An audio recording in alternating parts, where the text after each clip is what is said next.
আমন্ত্রণ জানাচ্ছি বাংলা সংবাদে। শুরুতে সংবাদ শিরোনাম, পরে বিস্তারিত। সেকেন্ড রিপাবলিক ও গণপরিষদ নির্বাচন কেন, প্রশ্ন বিএনপির নেতা সালাউদ্দিন আহমেদের। জানাবো এসি বিস্ফোরণ বোমা হামলা নয়, ভুল বিবৃতির জন্য বিএনপির দুঃখ প্রকাশ। থাকছে ডুয়েট ছাত্র দলের কমিটির ঘোষণার পর 15 নেতার পদত্যাগ। এদিকে 5 ডিসেম্বর জাতীয় নির্বাচন দিতে হবে বলছে আজম খান। থাকছে বিএনপি চেয়ারপারসনের উপদেষ্টা প্রফেসর ডাক্তার শাহিদা রফিক আর নেই। এবং সর্বশেষ থাকছে রাজনীতির আগে আমার পরিচয়, আমি একজন মুসলমান বলছে সার্জিস আলম। এখন বিস্তারিত। ছাত্র তরুণদের নতুন রাজনৈতিক দল জাতীয় নাগরিক পার্টির সেকেন্ড রিপাবলিক এবং গণপরিষদ নির্বাচন কেন তা জানতে চেয়েছেন বিএনপির স্থায়ী কমিটির সদস্য সালাউদ্দিন আহমেদ। তিনি প্রশ্ন তুলেছেন, সেকেন্ড রিপাবলিক কখন হয়, গণপরিষদ কেন হবে। শনিবার দুপুরে রাজধানীর কাকরাইলে ডিপ্লোমা ইঞ্জিনিয়ার্স ইনস্টিটিউটে আয়োজিত এক আলোচনা সভায় সালাউদ্দিন আহমেদ এই প্রশ্ন তোলেন।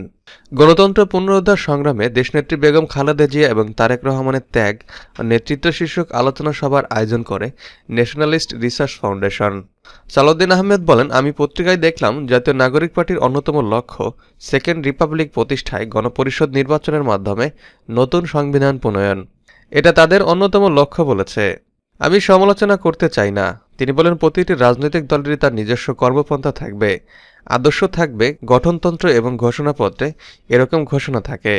কেউ সমাজতন্ত্র চায়, অন্য কেউ কিছু চায়, কেউ হয়তো ধর্মভিত্তিক রাষ্ট্র প্রতিষ্ঠা করতে চায়। এরকম অনেক কিছু থাকে বিভিন্ন দলের রাজনৈতিক ঘোষণাপত্রে। সালাউদ্দিন আহমেদ বলেন, আমি নতুন বন্ধুদের বলতে চাই, সেকেন্ড রিপাবলিক, আমাদের বর্তমানে রিপাবলিক কি অসুস্থ হয়ে গেছে? সেকেন্ড রিপাবলিক কখন হয়? রিপাবলিক হচ্ছে যেখানে নির্বাচিত প্রতিনিধিরা রাষ্ট্র পরিচালনা করবেন।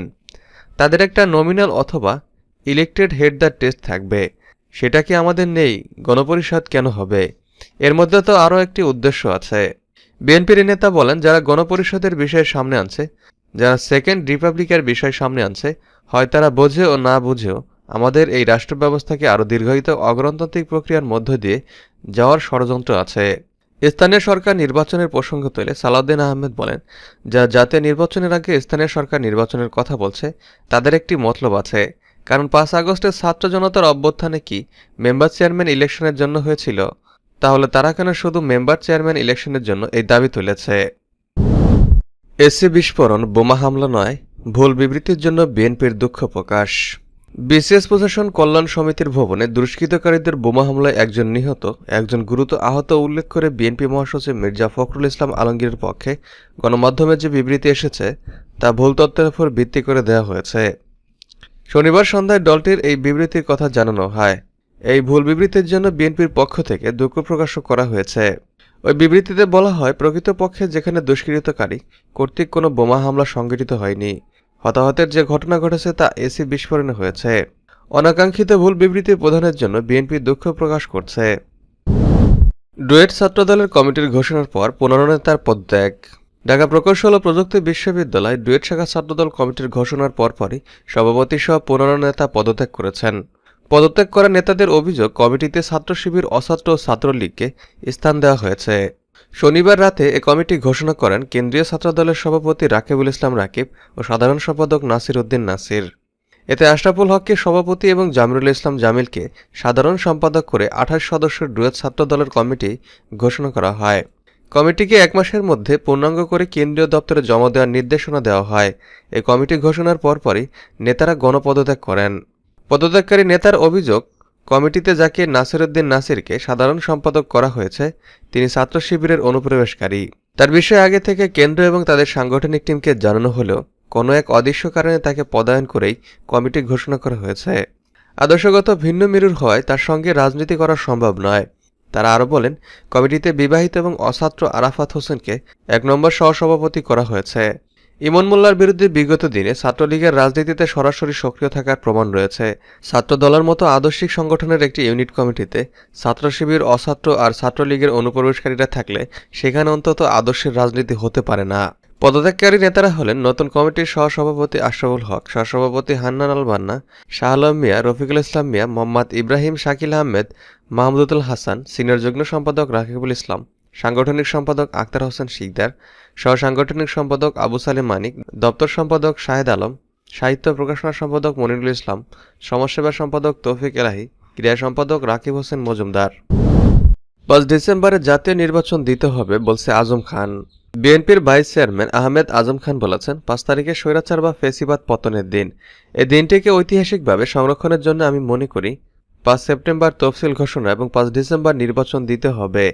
সেজন্য বিএনপি সহ সকল রাজনৈতিক দল মানসিক এবং সাংগঠনিকভাবে প্রস্তুতি নিচ্ছে। শনিবার দুপুরে টাঙ্গাইলের বাসাইলের success academic school and coaching সেন্টারের এসএসসি শিক্ষার্থীদের বিদায় অনুষ্ঠানে সাংবাদিকদের এক প্রশ্নের জবাবে তিনি এসব কথা বলেন। তিনি বলেন, অন্তর্বর্তীকালীন সরকারের কাছে আমাদের প্রত্যাশা, তিনি যেভাবে বিভিন্ন মাধ্যমে ডিসেম্বরে নির্বাচনের কথা বলেছেন, সে নির্বাচন হবে জাতীয় সংসদের নির্বাচন। সে নির্বাচন ডিসেম্বরের মধ্যে যাতে সম্পন্ন হয় সেজন্য জনগণ অধীর আগ্রহে অপেক্ষা করছে। বিগত 3টি সংসদ নির্বাচনে মানুষ ভোট দিতে পারেনি বলে উল্লেখ করেন তিনি। নতুন রাজনৈতিক দল নিয়ে তিনি বলেন, নতুন দলকে স্বাগত জানানোর জন্য আমাদের দল থেকে প্রতিনিধি গিয়েছিল। আমরা স্পষ্ট করে বলতে চাই, ওই দলসহ কোনো দল নির্বাচনে আসবে বা বাংলাদেশ প্রতিষ্ঠা হবে তাকেই আমরা স্বাগত জানাবো।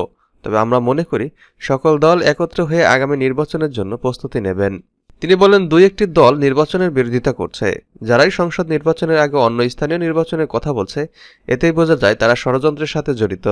তারা মানুষের ভোটের অধিকারকে ভয় পায়। প্রতিষ্ঠানের প্রতিষ্ঠাতা সানোয়ার খান নাইমের সভাপতি অনুষ্ঠানে বক্তব্য রাখেন জেলা বিএনপির সাবেক যুগ্ম সম্পাদক আবুল কাশেম। বিএনপি চেয়ারপারসনের উপদেষ্টা প্রফেসর ডা শাহিদা রফিক মারা গেছেন, ইন্না লিল্লাহি ওয়া ইন্না ইলাইহি রাজিউন। আজ রোববার সকালে ধানমন্ডি ইবনে সিনা হাসপাতালে নিবিড় পরিচর্যা কেন্দ্রে আইসিইউতে শেষ নিঃশ্বাস ত্যাগ করেন তিনি। গতকাল শনিবার 1 মার্চ স্বেচ্ছাসেবক দল কেন্দ্রীয় কমিটির সহ সাধারণ সম্পাদক ও ব্যারিস্টার রফিকুল ইসলাম মিয়ার পিএস মুকসেদুর রহমান আবির জানিয়েছিলেন, গেল বৃহস্পতিবার জাতীয় সংসদের এলডি হলে বিএনপির বর্ধিত সভাস্থলে গর্তে পড়ে পায়ে আঘাতপ্রাপ্ত হয়ে আহত হন তিনি। পরে সেখানে প্রাথমিক চিকিৎসা নেন। তিনি আরও জানান, বিএনপির বর্ধিত সভায় দায়িত্বপ্রাপ্ত চিকিৎসকেরা তাকে হাসপাতালে নেওয়ার পরামর্শ দিলে ধানমন্ডি ইবনে সিনা হাসপাতালে নিয়ে যাওয়া হয়। সেখানে চিকিৎসকদের পরামর্শে তাকে হাসপাতালে ভর্তি করা হয় এবং পায়ের চিকিৎসা দেওয়া হয়। পরে শারীরিক অবস্থার অবনতি হলে দ্রুত তাকে আইসিইউতে স্থানান্তর করা হয়। উল্লেখ্য, প্রফেসর শাহিদা রফিক বিএনপির স্থায়ী কমিটির সদস্য ও সাবেক মন্ত্রী ব্যারিস্টার রফিকুল ইসলাম মিয়ার সহধর্মিণী। এছাড়া তিনি বিএনপির চেয়ারপারসনের উপদেষ্টা হওয়ার পাশাপাশি ঢাকা বিশ্ববিদ্যালয়ের সাবেক ডিন প্রফেসর ছিলেন। রাজনীতির আগে আমার পরিচয়, আমি একজন মুসলমান বলছে সার্জিস। রাজনীতির আগেও আমার পরিচয়, আমি একজন মুসলমান। আমি আমার এই পরিচয় ধারণ করি, সবসময় করে যাব। শনিবার সামাজিক যোগাযোগ মাধ্যম ফেসবুকে জাতীয় নাগরিক পার্টির মুখ্য সংগঠক দক্ষিণাঞ্চল হাসনাত আবদুল্লাহ এমন মন্তব্য করে একটি পোস্ট দিয়েছেন। তার কিছুক্ষণ পরেই একই পোস্ট দিয়েছেন জাতীয় নাগরিক পার্টির মুখ্য সংগঠক উত্তরাঞ্চল সার্জিস আলম। সার্জিস তার ফেসবুক পোস্টে লিখেছেন, রাজনীতির আগে আমার পরিচয়, আমি একজন মুসলমান। আমি আমার এই পরিচয় ধারণ করি, সবসময় করেই যাব। আমার বিশ্বাসকে কিংবা আমার দেশের মানুষের বিশ্বাসকে আঘাত করে কোনো রাজনীতি আমি কখনো করব না। তিনি লেখেন, স্পষ্ট কণ্ঠে জানিয়ে দিতে চাই, ধর্মীয় মূল্যবোধের পরিপন্থী কিছুই আমার বা আমাদের রাজনীতিতে কখনো জায়গা পাবে না। সার্জিস আরও লেখেন, যা হচ্ছে সেটা ছিল একটি অনিচ্ছাকৃত ভুল। আমরা নির্ভুল নই। কোনো ভুল করলে আপনারা আমাদের নিজের ভাই মনে করে ভুল ধরিয়ে দেবেন এবং কোনো প্রকার যদি কিন্তু অথবা ব্যথিত আমরা আমাদের ভুল সংশোধন করে নেব।